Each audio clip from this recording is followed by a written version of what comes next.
Man, I think that everybody brought their A game because they knew how important this story was. Mhm. It was their we're all artists at the end of the day, and all we're trying to do is do something that we can be proud of.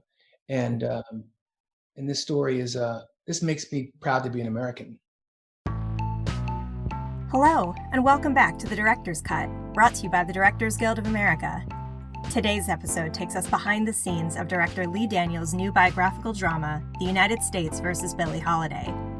The film follows the career of legendary jazz singer Billie Holiday as she is targeted by the Federal Department of Narcotics with an undercover sting operation led by Black federal agent Jimmy Fletcher, with whom she had a tumultuous affair. In addition to The United States vs. Billie Holiday, Mr. Daniels' other directorial credits include the feature films Shadow Boxer, The Paperboy, and Lee Daniels' The Butler, and episodes of the series Empire and Star.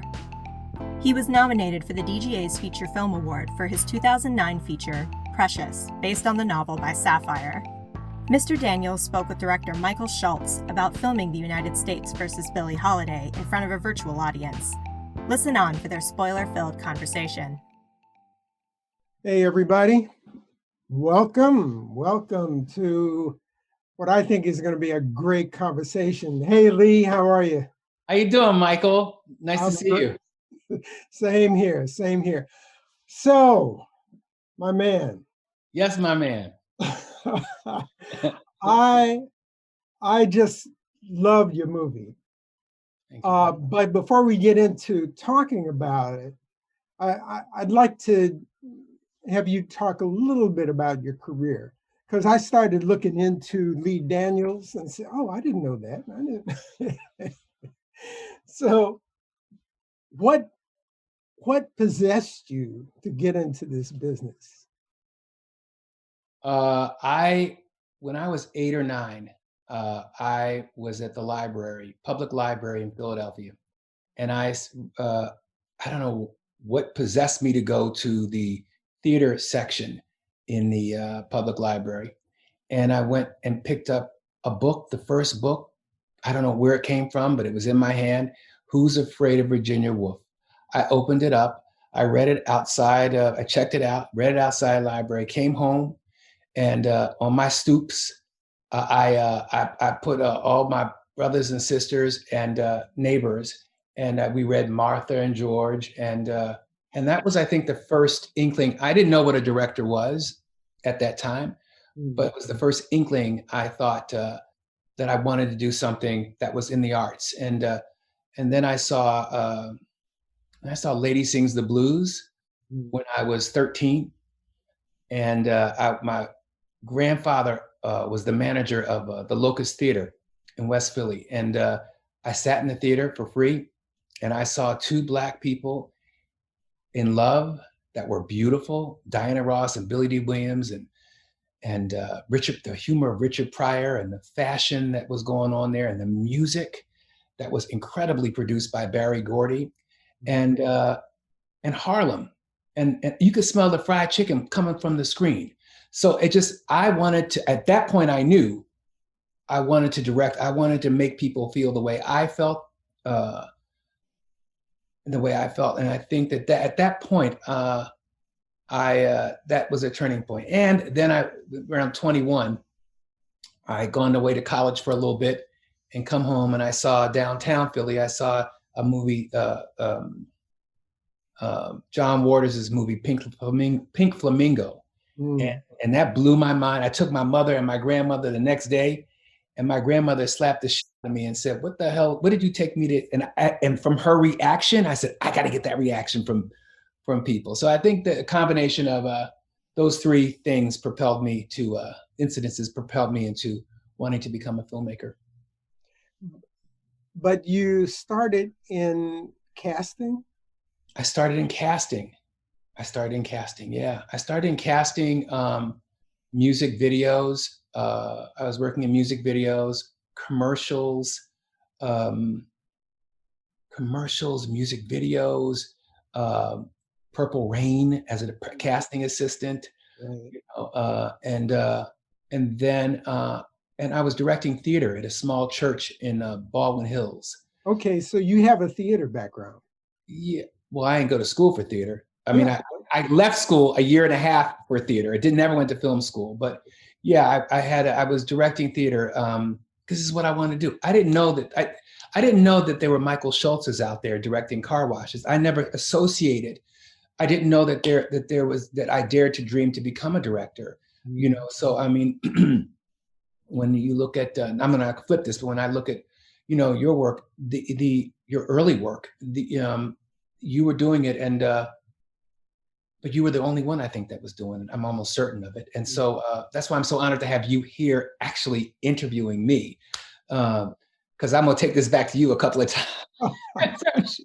I'm sure, but no, I didn't know that there were Michael Schultzes out there because there was only one, and so I didn't know anything about holding a camera. I didn't know anything about ADs. I didn't know anything about production design or anything. So I started in theater, and then I segged from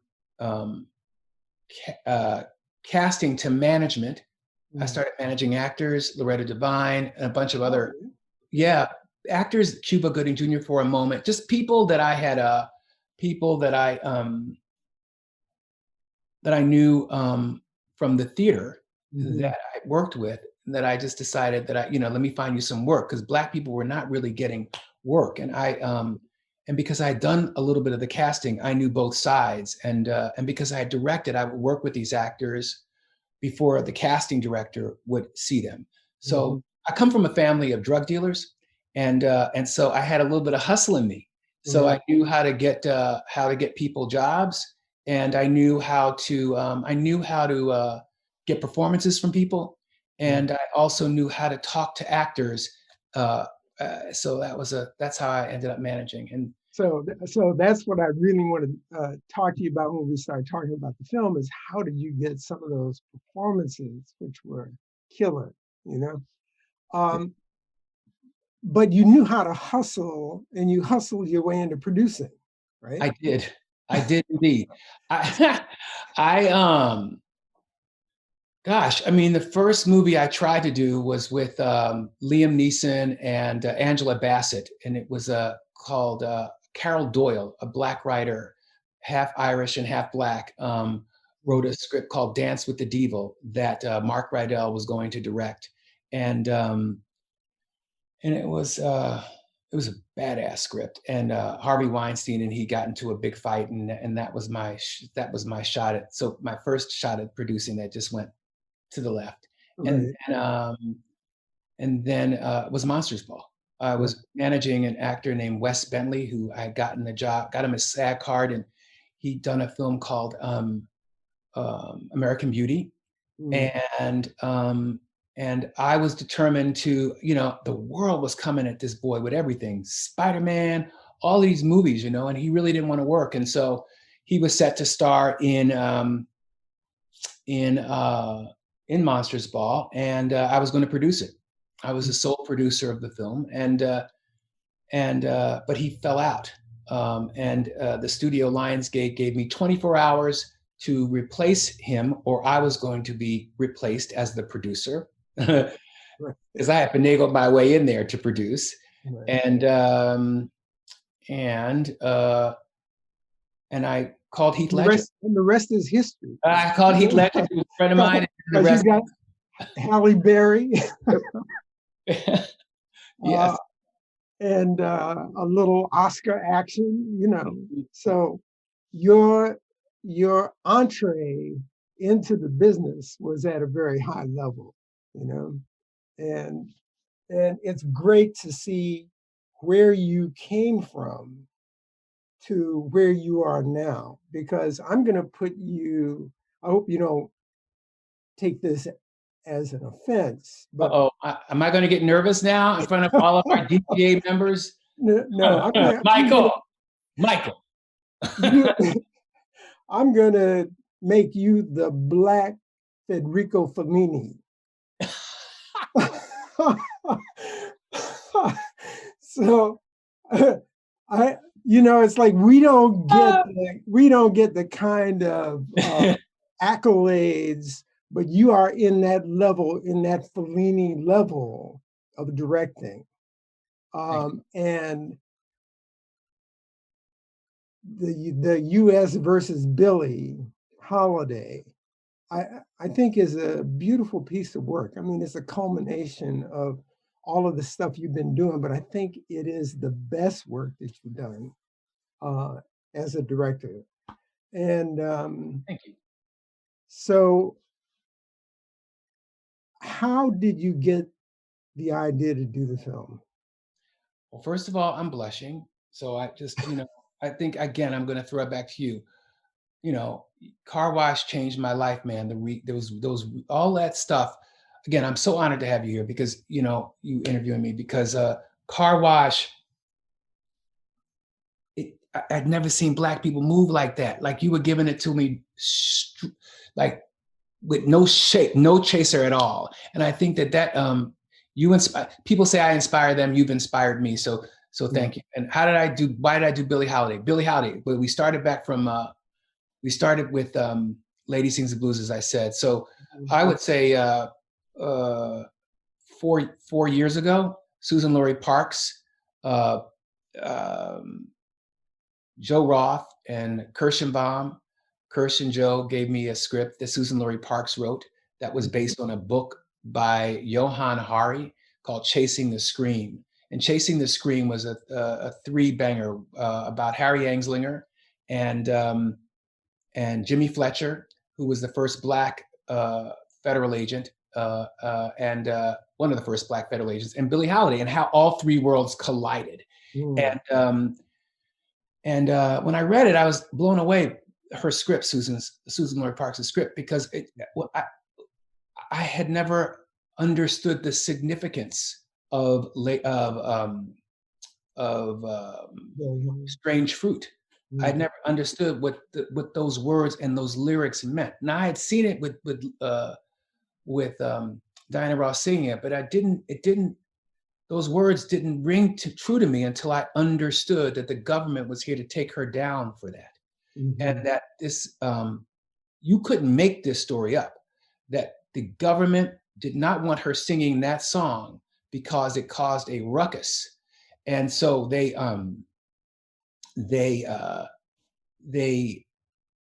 couldn't arrest her for singing a song. So they knew that she was suffering as a drug addict, and they started planting drugs on her. And when she was trying to stop, they planted drugs on her, and they paid her boyfriends off because she had some very bad choice in men, and they haunted her until the day that she died. As a matter of fact, I think that they're responsible for her death. And the research was heavy, and I had to tell the story because I think that she kicked off the civil rights movement as we know it to be. And so there was no way I was not going to tell this story. Right. Did you work with Susan Laurie Parks to hone the script? Yeah. Mm-hmm. What was that like? That was good. I mean, she's a beast. She's one of the greatest writers of our generation, I believe. She won the Pulitzer Prize for that play that she did with Top Dog. Top Dog Underdog on Broadway, and she's incredible. So and she understood the dialect of American dialect, not just Black but white of that generation. She's a strange. She understands the word, and that was really important for me. Right. Interesting that she was also a musician, Okay, so I didn't know that. Oh, yeah? No, but I would explain why she's doing Aretha too, that miniseries. Okay. So you get so 4 years ago, you get the idea, the script, and you vibe to it. How long did it take you to get it set up? Okay, so I got the script, but there were tons of notes that I had to give to SLP. I felt that it was originally like a three-banger, sort of similar to what the book was about. Right. Johann's book was about. And so, but I felt that we needed more of a love story, and I didn't want to tell. I didn't want to tell. I didn't want to tell. I wanted to be more of an espionage sort of love affair. I didn't want to tell a biopic, a straight up biopic. I felt that, America had seen that with Lady Sings the Blues. That it was done. It was epic. You Mhm. know, Barry Gordy. I even asked his permission, by the way, before I went Oh. off to do this movie. That's how. That's how. What did he say? He said, "Go with love, my brother. Go with love." So Mhm. hopefully he'll respond to it when he sees it. Uh, Right. yeah. I didn't want to tell the biopic, so I wanted to go in and at it with a completely different, from a completely different lens. And I think that just this moment of time when she started singing the song until she died, and we dip back a little bit to understand her issues with drugs and why she sang the song. A little bit, we go back a little bit in her past, but yeah. Did I answer your question? Yes. Okay. Yeah. Exactly. So, but it took you. It took you what? Oh, Two I didn't years? answer. Yeah, yeah. So I had the, I was in TV world Mhm. where I'd done Empire, and I had done another Oh, television show, Star. So I was in this. I was, I guess, grateful that the shows were canceled because I was able to go back to do what it is that I love, and that's I've forgotten already. It had been a long time since I'd done The Butler, and mhm. I really I missed directing film, and so yeah, it took me a minute to get the financing. I'd gone to Joe Roth and I went from studio to studio, and they wanted to do the film, but they wanted to do it at a certain budget.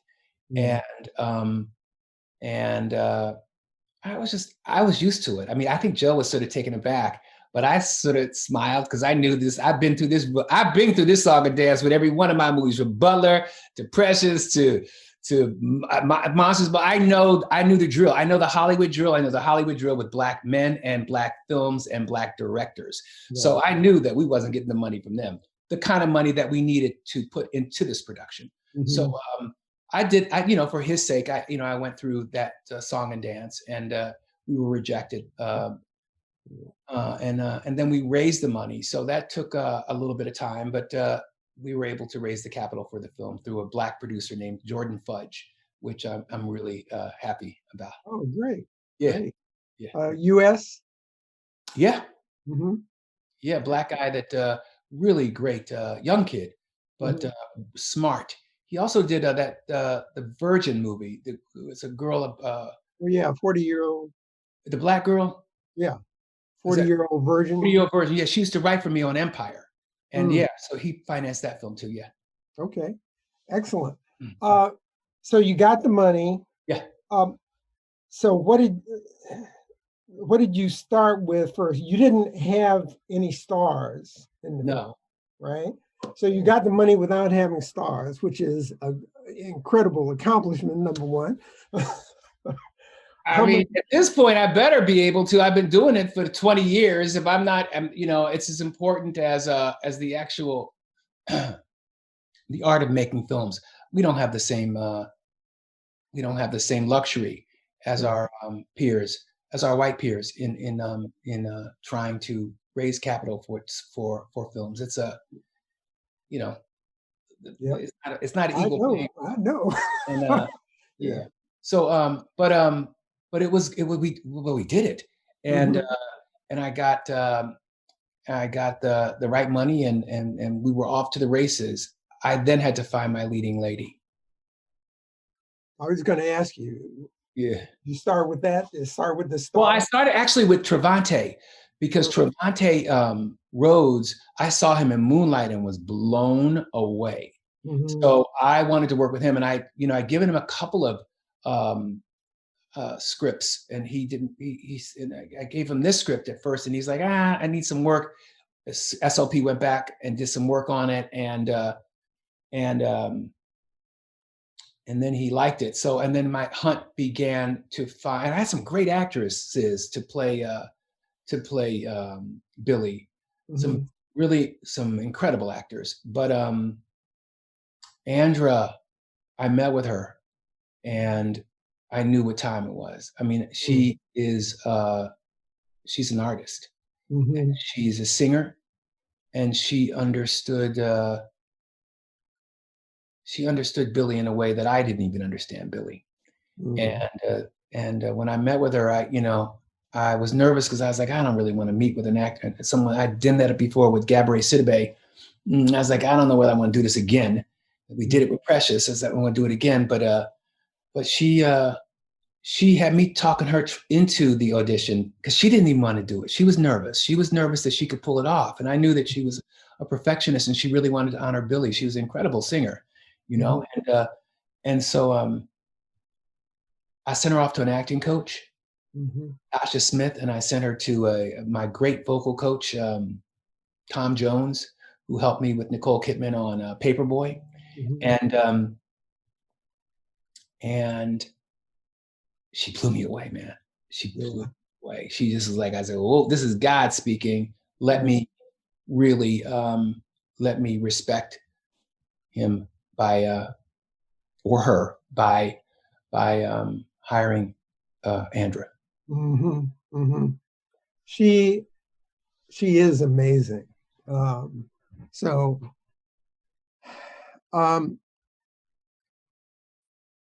once you found her, and then you have some of your stable people like Missy Lawrence. Yeah. And he had a big role. He's very good too. Yeah. Yeah. In structuring the film, before you started shooting, did you have a way of connecting the music, the particular songs, to the sequences that you were designing? Well, we figured out the music the script was written with certain songs in mind, and they really were attached to the scenes that made sense. But oftentimes, rewrites happen and so we had to replace some of the songs at the last minute, and that was a little crazy, but yeah, we got through it.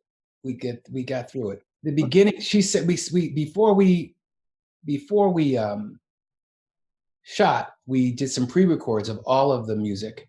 Salam Raimi, who did all of Amy Winehouse's music, is the producer of the music. And if you notice it, it has a little bit of bop to it. So it may sound like Billie Holiday and it may feel period, but if you squint your eyes, you'll hear a modern day, just a little tiny bit of a bop to it. So we own it for our own. But yeah, so we pre-recorded it, but we had to change some of the music and make it live, a lot of it, when we were shooting, because the Billy that we knew then wasn't the same Billy that we knew as we were shooting. In terms of growth of her performance, or she had evolved as Billie Holiday. She was so down into it that the songs that she sang, which were magnificent for the pre-records, really were not as evolved as she was as Billie. So she and also things would happen in the scenes that would change the dynamic of what the meaning of that song was. So oftentimes I had to have her sing live for a lot of the songs. Strange Fruit is one of them. Pigfoot in a Bottle of Beer is another one of them. Lover Man is another one of them. Yeah. Right. A little scary, right? Doing it's really scary. It's scary. But directing ain't for not to be scared. Right, exactly. Well, I think doing it live is so much better anyway, even though a lot of people get, totally freaked out. The producers are like freaked out that we're, how that goes. Yeah, exactly. How much of the film are you willing to talk about in terms of giving the story away? All of it. I don't know. I don't know. I don't know. I'm with you, Okay. Maestro. You tell me what to do. I'm following you. Okay. All right. So I was intrigued by watching the development of the character, and some of it in the beginning is very traditional, elegant, classy, and then by the time you get to the bus trip where she's on the road, and where she sees a lynching, that sequence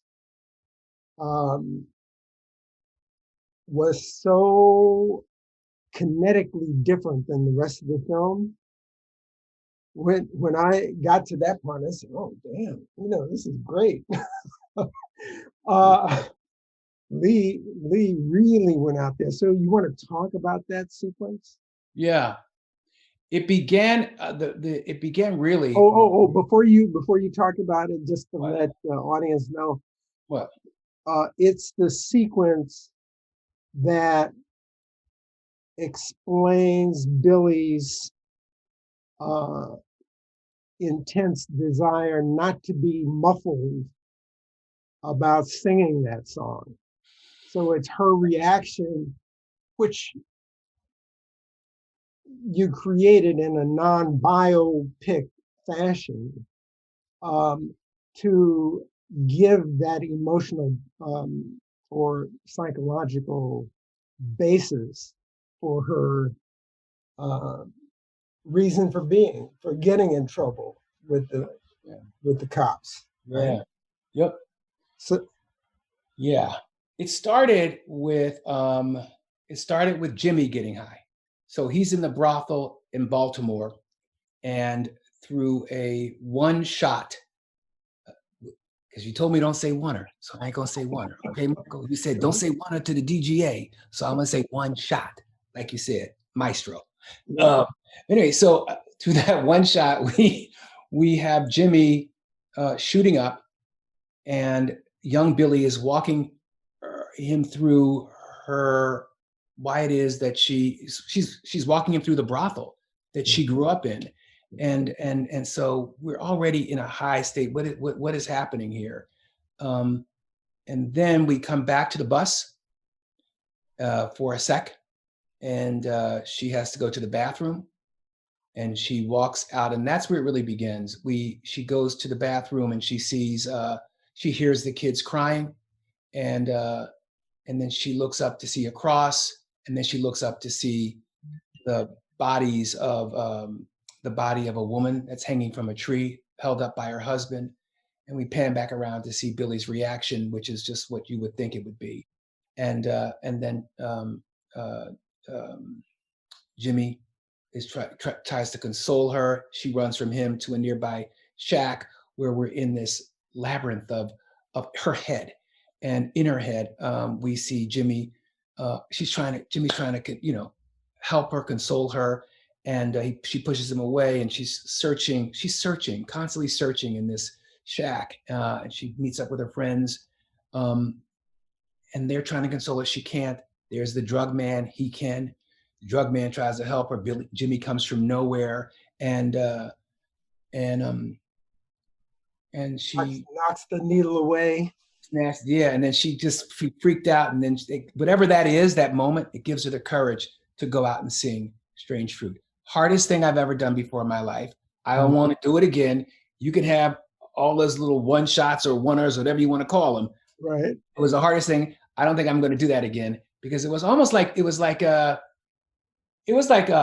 understand what it's like to be a football player now, because it's teamwork. If one person dropped the ball, man, it's a start all over again. It's a wrap. So how many takes did you do? Well, we did it 3 takes, but the first take we got it because everything else was I couldn't believe. H. Of course. H was my AD. He was in tears. I'm in tears. production designers in tears. Everybody's in tears. We worked so hard on it, and it was so authentic, that first take. First take. The other two were The acting. safety takes The wound safety up on the floor, right? Yeah, I was praying, because we shot and film. I was praying to God that there was no problem with that take. Right. Well, that's pretty good. How long did you rehearse it before you actually rolled film? With the actors, that just the same day. But in the with, camera, you know. Yeah, but H and my brilliant cinematographer who worked with me on The Butler, and he also worked with me on Precious. What's his name? His name is Andrew Dunn, who's, I mean, he's great. Yeah, man, he's incredible, and it's all his work. I'm just sort of looking over his shoulder as he's really doing the work. So it was a very emotional, really emotional moment for me to actually, because that happened. Women were lynched. Right. This, so we're shooting this. It's like live theater, but I think everybody was so traumatized because this did go down. Right. And it's so hard to be in. It's so hard to. You're sort of an outer body experience. Is the best way to describe it.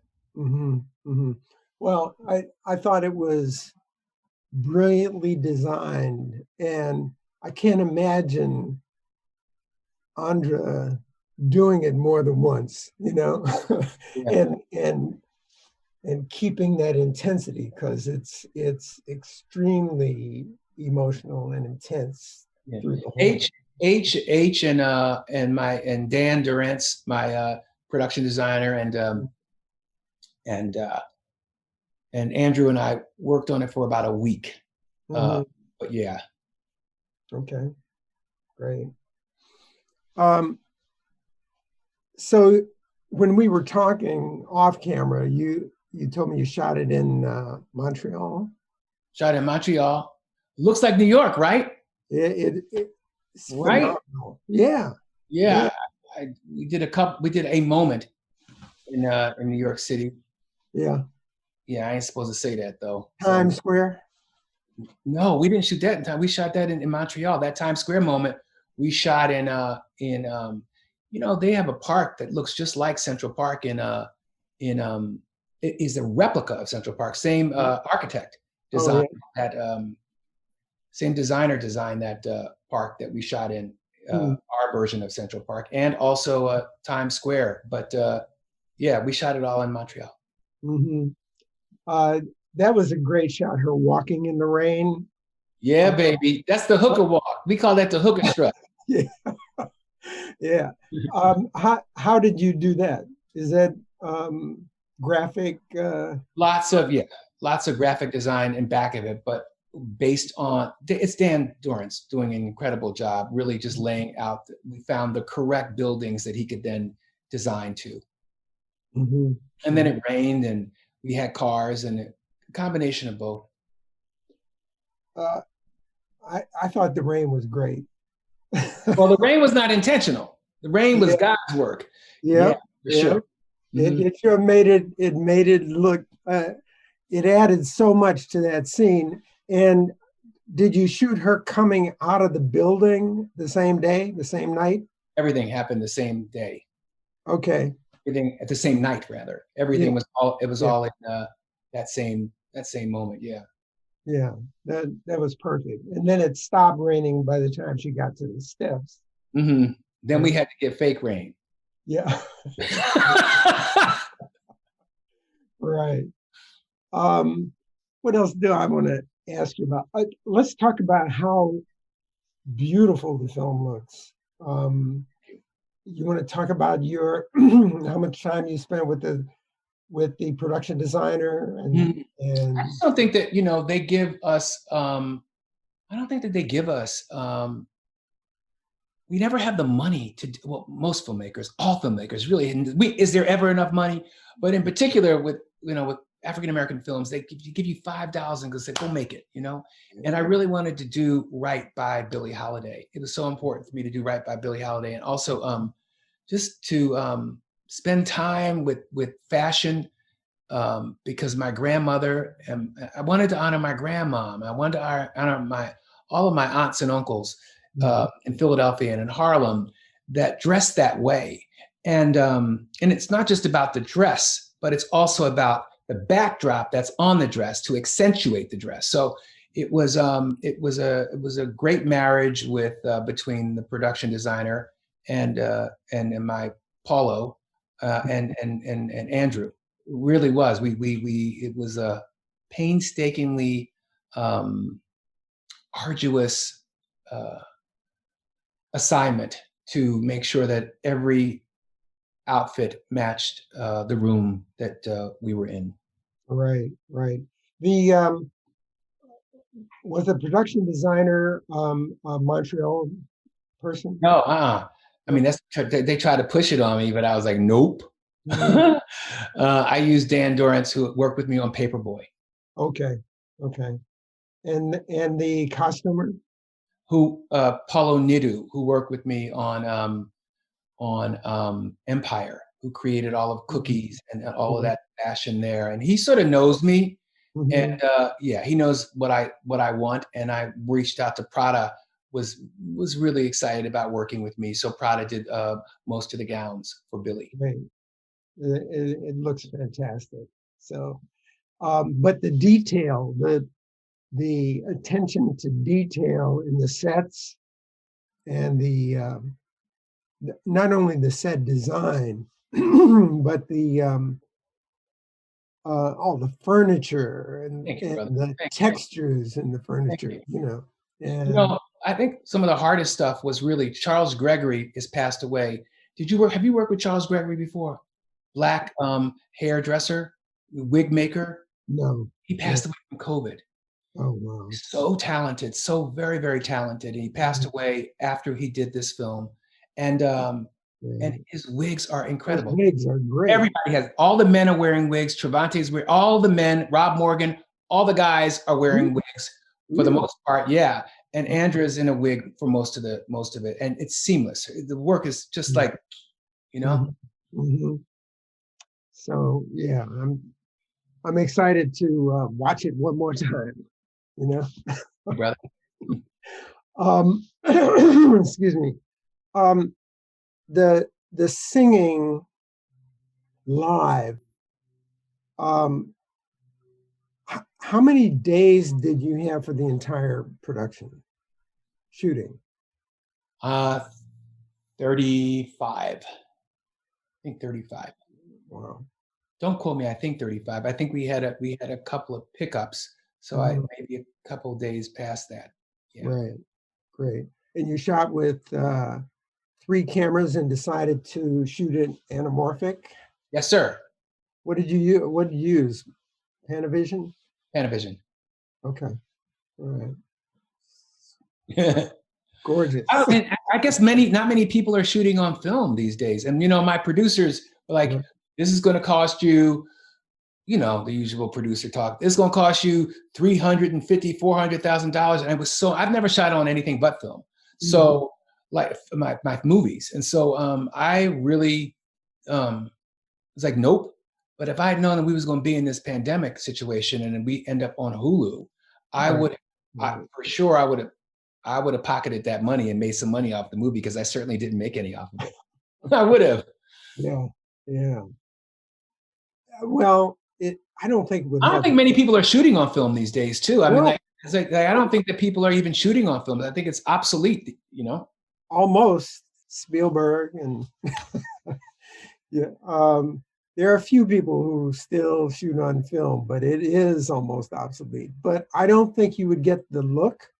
It was important to feel, Michael, it was really important for me to transport you into a place that you would seamlessly believe was the 50s, and that we shot it. That I wanted you to think that, okay, this movie was shot in the 70s or the 80s to make you feel like you're in the 50s.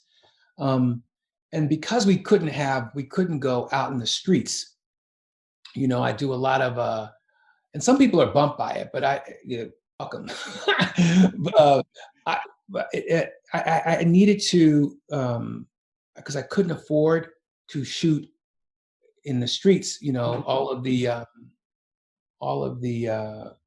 cars, and you know what that scene is like. I decided to find footage of Harlem and old footage and sort of mix it into the world. And I thought what I think is an honest way that is sort of seamless. I thought not only was it seamless, I thought it was very, very well integrated in the stuff you shot. Thanks. And kind of beautiful transitions from black and white into the film. Thank you. You know, and very artistic. Yeah. So What I was trying to be, you know, I didn't want to seem pretentious. I didn't want it to come across as pretentious, but you know, when you're backed in a corner, you have to think creatively really quick how to get out of that corner, because I had to show the streets of Harlem. I couldn't afford the streets of Harlem. One, I wasn't in Harlem. Two, even if I was in Harlem, I couldn't afford to shoot in Harlem. And so, it doesn't look that way anyway. Right? It doesn't look. So I had to really come up with something quick. And I had to integrate it into the story in such a way that it was the fabric of of the storytelling. Right. But my brother doesn't like it. My brother says it's sort of he don't care for it. But you know. Really? No. No, I thought it worked really well. I did not miss being out in the streets, and I thought when you were there with the footage that you had, it took me there. You know. Thank you. So, you know, what was the budget? I cannot say. I signed an NDA. Okay. But it was knowing what the budget was. There was no way you could be. It wasn't a lot. It wasn't as much as you think it was. Trust me. Yeah. But how was your experience working in Canada? Wonderful. Really great. The cruise. Oh my God. I mean, it's really great. You know, there's a disconnect between like how Canadians think and how Americans think. And once you get past that, it's interesting, you know. And I think that they think that we're a little arrogant, a little bit, you know. And I just think there's a little bit of a disconnect. I think the only problem that I had with shooting in Montreal was that, you know, we were shooting Harlem, and it was really, really hard to find Black people in Harlem, not Black people in Montreal, not Black people, because you could find Black people, but they didn't look American. They were Nigerian. They were from other parts of the world. And so I had to really be careful with the extras. That was the hardest that was really the hardest part of shooting in Montreal, Black people. Right. But I found shooting in Canada that the crews are so good. Ain't they good? They are. Yeah, they're good, man. They do not fool around. You know, they are dedicated. They have an incredible work ethic. Yeah. And they put out 150% to give you what you want. You know, I found. So, I don't think the picture would have looked as good if you shot it in the States. Let me tell you that. Yeah. I think you may be right. I think you may be right. You know? Yeah. So how long? Oh, let's talk about the editing. Yes. So who was David Ridowitz? You know, I wanted him since I saw him in he edited one of my favorite films. David Fincher directed that the movie about drugs. Oh man. Anyway, he did the movie that I think, God, I can't, I'm giving a brain freeze, but he is a brilliant editor, and he let me be me, you know, he let me be me. And yet he understood what I was trying to get at with the movie, which was that I was trying to make you, the whole movie should feel jazzy. Like, you know, like you're listening to a jazz album, and simultaneously that you're a little high, maybe a little minimally a glass of wine, definitely some marijuana. And if I'm doing my job right, you know, a little spacey with the heroin, a little tiny bit, you know. Yeah. I think that it was edited into that way. One of my favorite moments of his edit was when he did this all by himself, was when Billie gets married, and she to Louis McKay, and they go on this European tour, and he popped this. I think it was I forget who's singing the song. I think it's either Duke Ellington or someone. And he puts this song in, and it just goes pop, pop, pop, pop, pop, pop. And you see this Black experience, this European Black experience that just was like, wow, you know, and it really tells you what Billie went through up until she started falling. And what I loved about working with Jay was that you know, oftentimes you work with white department heads that don't see the world oftentimes through the same lens that we do. Right. And so there's a clash. You know, my experience with this film, it's a Black experience. Not everybody's going to see it or understand it because they haven't lived the life that I've lived, or you have lived, and see the world through the lens that we see the world. It was really interesting with Precious, you know, that people didn't understand the world because they, you know, and sometimes it's universal, you know, sometimes it's completely universal. The human condition is universal, but Jay really understood my lens. And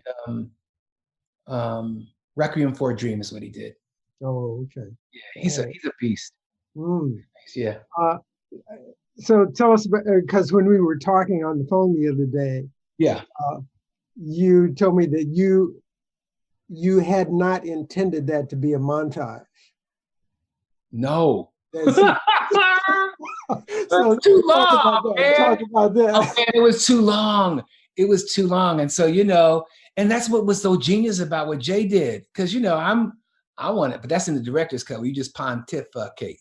You just be doing your thing, you know?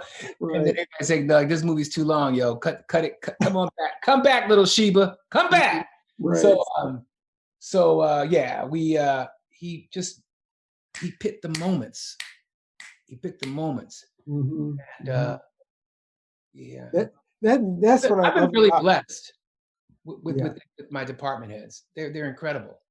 Well, you pick the people, you know, and the great thing is if you pick the right people, you don't have to do that much work, you know. Yeah. It's not. It really is true. A lot of.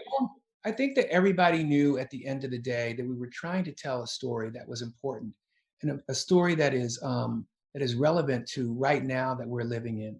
We are living in a very dangerous, scary time in America, of which I know that none of us have seen. And I think that it's like the Civil War, and I think that it's time for. I think that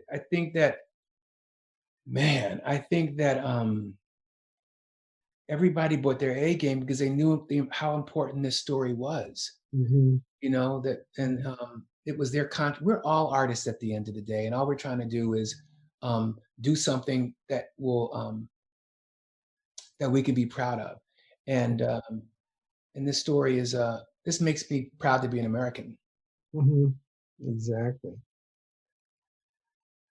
You want to talk about how the heck you got the performance out of Andra Day? Did you have, what did they have now? They have these intimacy coordinators. Okay, so here, that was a hard one, right? Because I was going over, and that was the one day I was determined to be on time. And the sex scene was, I like to get my sex scenes in, or any graphic scenes or anything that is, that I feel that the actors will be queasy about up front. And so that was probably one of the first things that we shot, was that scene. And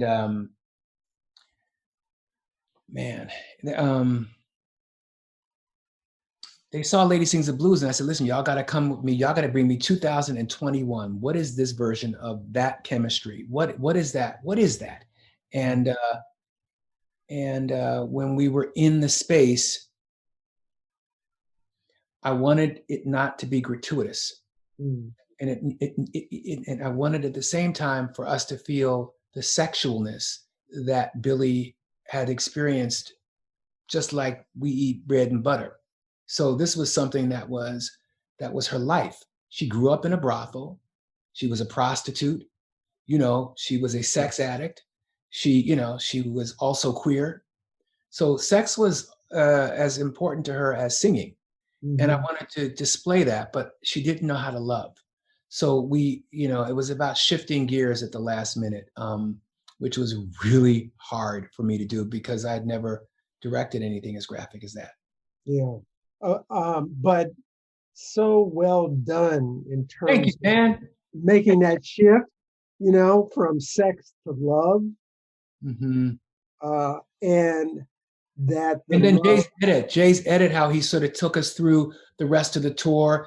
And as the music is playing, we realize at the end of the bus tour, then the bus breaks down, that she don't know how to do this. She don't want to do this. She doesn't, it's not in her to do it.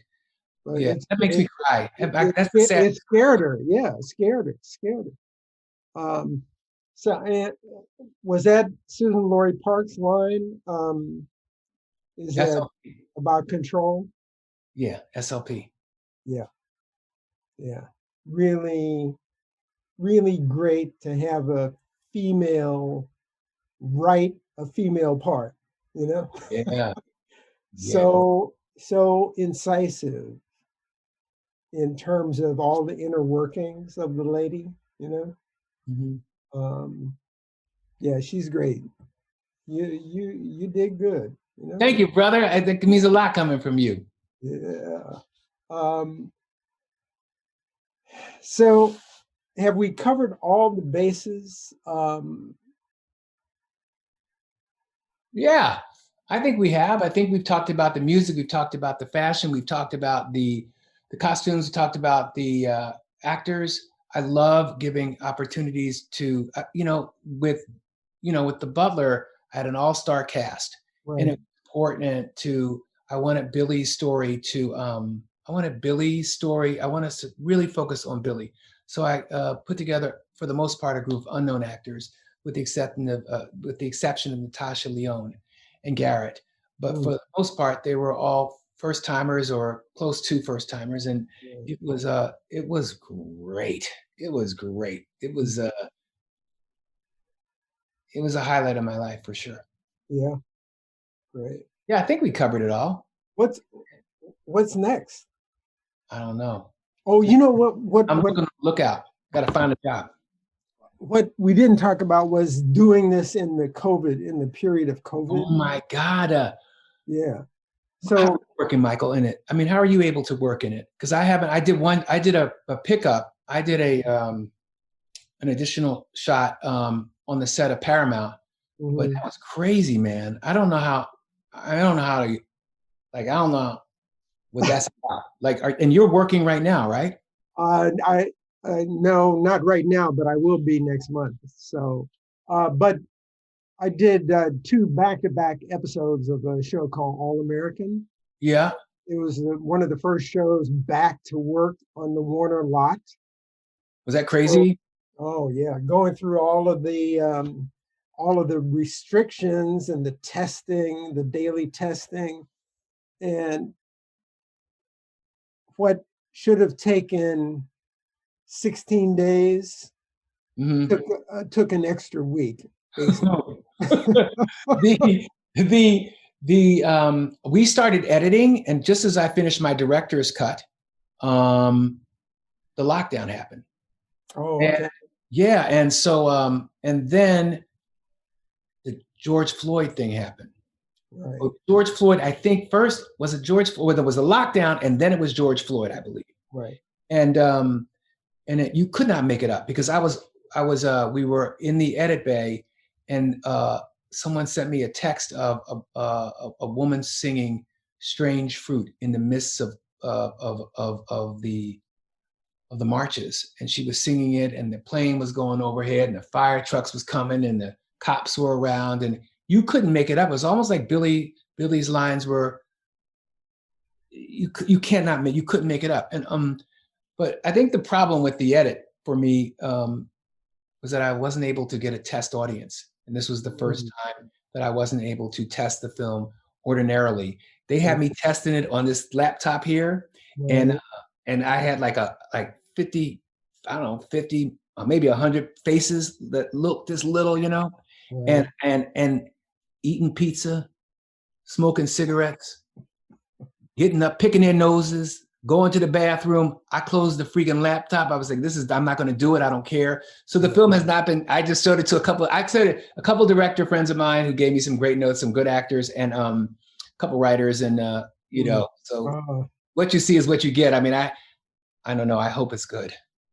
It is good. Thank you. I loved it. And I think we are almost out of time. And, you know, I think what would be great, and we don't get enough chance to do this as directors, is to be able to support each other in that process that you're talking about. It's like, you got it together. Let me get some input, you know, from people that I respect and talk to, because Lucas and Spielberg and those guys, they grew up that way. They grew up working together, you know, and I think for us, you know, I think it's really great. I think we're at a place right now that we had to be I don't even know what it was like for you, Michael. I can't imagine what it was like for you. You know, I was in high school, I think, when I saw Cooley High. And it was one of the movies that changed, again, my life. And I think that, you know, coming up in the business as a Black man, you had to be the only spot in the spot. And so there wasn't really this camaraderie that we are currently having right now. Yeah, it's a new day, a new world. It's a really great day. And it's only going to get better. And I think we're out of time. You'll be my Spielberg. How about that? Hey, all right. Lee. Yes, sir. On the movie. I hope people love it as much as I do. Thank you, Michael. Yeah. Thank you, brother. And thank you for doing this for me. I really appreciate it. You know, it's great fun for me. So thank you for asking. All right. Take God care. bless. Thanks for listening to another DGA Q&A. If you'd like to hear more, The Director's Cut is available wherever you listen to podcasts. Stay tuned in the coming weeks as we bring you discussions of films from Robin Wright, Viggo Mortensen, and Anthony and Joe Russo. Please be sure to subscribe, rate, and review. We'd love to hear your feedback, and you can help fellow film buffs find the show. Thanks again for listening, and we'll see you next time. This podcast is produced by the Directors Guild of America. Music is by Dan Wally.